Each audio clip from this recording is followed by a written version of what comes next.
Hi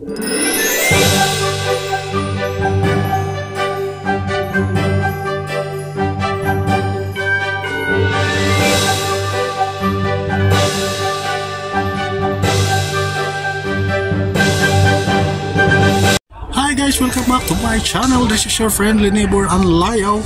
Nandito na naman po tayo sa isang episode kung kailan ipapakita ko sa inyo isa sa pinakamagandang mga tourist attraction dito ngayon sa Taypa, Macau, lalong-lalo na ganitong panahon. Medyo malamig po ang panahon ngayon.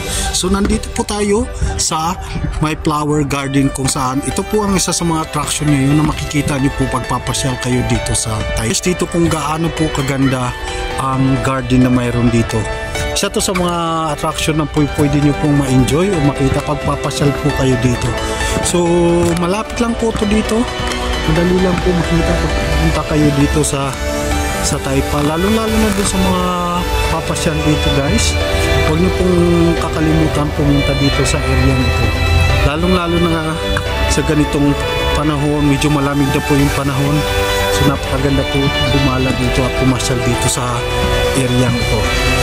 Daming mga bulaklak na nakasikat dito, iba't ibang klase ng bulaklak at napakamakulay po ang lugar na ito.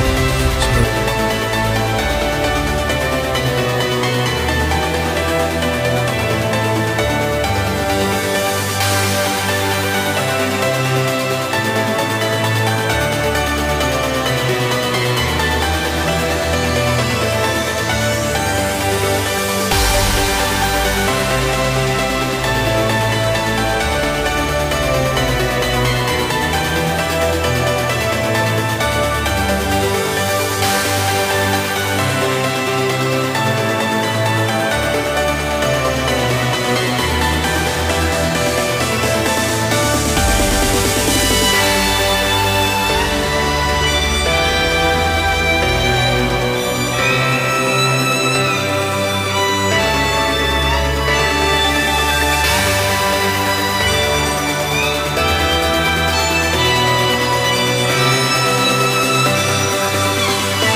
Oh, well.